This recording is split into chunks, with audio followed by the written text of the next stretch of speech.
গণতন্ত্র রক্ষা করা খুব কঠিন।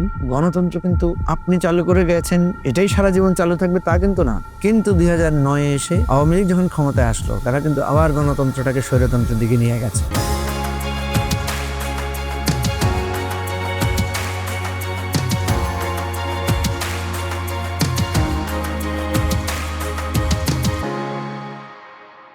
আমাদের কর্মীরা কি সিদ্ধান্ত গ্রহণে ভূমিকা রাখতে পারে?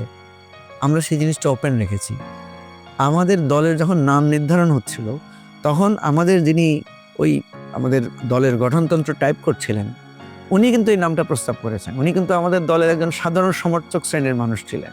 উনি বললেন যে আমি একটা নাম প্রস্তাব করতে চাই দলের নামকরণের জন্য। আমি বলছি হ্যাঁ করেন। উনি সেই নামটা দিয়েছেন যে আমার বাংলাদেশ পার্টি বা এবি পার্টি। কি অবস্থা দেখেন, ওই নামটা কিন্তু খুব নিচের দিকে ছিল, কিন্তু যখন আমরা নানা ধরনের ডিসকাশনে নিলাম, ভোটে নিলাম, শেষ পর্যন্ত এই নামটাই ভোটে জিতেছে। ফলে এই যে একজন সাধারণ মানের কর্মী ও দলের নীতি নির্ধারণে ভূমিকা রাখার, যে কোনো কিছুতে তার সিদ্ধান্ত গ্রহণে সে ভূমিকা রাখার এই স্পেসটা তৈরি হয়। ফলে আমার যেটা মনে হয়েছে যে গণতন্ত্র রক্ষা করা খুব কঠিন, কিন্তু গণতন্ত্রের চর্চাটা যদি দলের মধ্যে করা যায়, তাহলে দলটা কিন্তু আস্তে আস্তে শক্তিশালী হয়ে ওঠে, দলের মধ্যে কর্মীরা যোগ্য হয়ে ওঠে, নেতৃত্ব গড়ে ওঠে। এবং গণতন্ত্র কিন্তু আপনি চালু করে গেছেন, এটাই সারা জীবন চালু থাকবে তা কিন্তু না। আপনার পরবর্তী যারা আছে তারাও কিন্তু এটাকে ধরে রাখতে হবে। আমাদের দেশে দেখেন 90-এর গণ অভ্যুত্থানের পরে 91 থেকে এক ধরনের গণতান্ত্রিক নির্বাচন পদ্ধতি চালু হয়েছিল। সেটা কিন্তু 96, 2001-এ এসে সেই পর্যন্ত আমাদের কিন্তু এই নির্বাচন ব্যবস্থাটা কিছুটা ভালো ছিল। কিন্তু 2009-এ এসে আওয়ামী লীগ যখন ক্ষমতায় আসলো, তারা কিন্তু আবার গণতন্ত্রটাকে স্বৈরতন্ত্রের দিকে নিয়ে গেছে। সুতরাং গণতান্ত্রিক চর্চা এমন না যে আপনি একবার করেছেন বলে এটা সারা জীবন থাকবে। এইটাকে কিন্তু নারিশ করতে হয়, এটাকে ধারণ করতে হয়।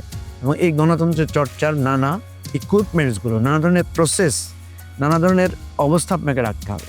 আমরা ভাবছি যে আমাদের বছরে বা মাসে বা 6 মাসে একবার আমরা এমন একটা ব্যবস্থা রাখতে পারি যে জনগণের মুখোমুখি নেতৃত্ব, যাতে জনগণ কি বলছে, জনগণের প্রশ্নের জবাব যাতে দিতে পারে।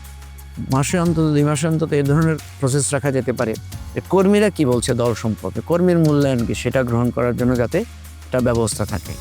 আর সবচেয়ে বড় কথা হচ্ছে সমালোচনার জায়গাটাকে খোলা রাখতে হবে। সমালোচনা কখনো মানুষের ক্ষতি করে না, সমালোচনা বরং মানুষকে পরিশুদ্ধ হতে সাহায্য করে। আমাদের দলের মধ্যে বা আমাদের রাষ্ট্রের মধ্যে আমরা কেউ যখন কারোর সাথে হেরে যাই, তখন এটাকে আমরা একটা অপমানজনক হিসেবে নিই। দলগুলো কিন্তু এই কারণেই গণতন্ত্রের চর্চাটা করতে পারে না। তো আমরা যদি দলের মধ্যে এটা প্রতিনিয়ত চর্চা করি, কর্মীদেরকে এটা শিখাই, এবং এই যে নির্বাচনের পদ্ধতিটা যদি মেয়াদে মেয়াদে চালু রাখি, এবং একটা সময় যদি বলি যে আপনি যত জনপ্রিয় হন, আপনি কিন্তু 3 বারের বেশি হতে পারবেন না, তখন নিচের দিকের নেতারা মনে করবে আমারও তো সময় আসবে। এমন তো না যে উনি সারা জীবন থেকে যেতে পারবেন। ফলে দলে কিন্তু আর কোন্দল হবে না, দলে কিন্তু আর বিভেদটা কমে আসবে, এবং গণতন্ত্রের চর্চার ফলে যেটা হবে, এই বিস্ফোরণটা ঘটবে না।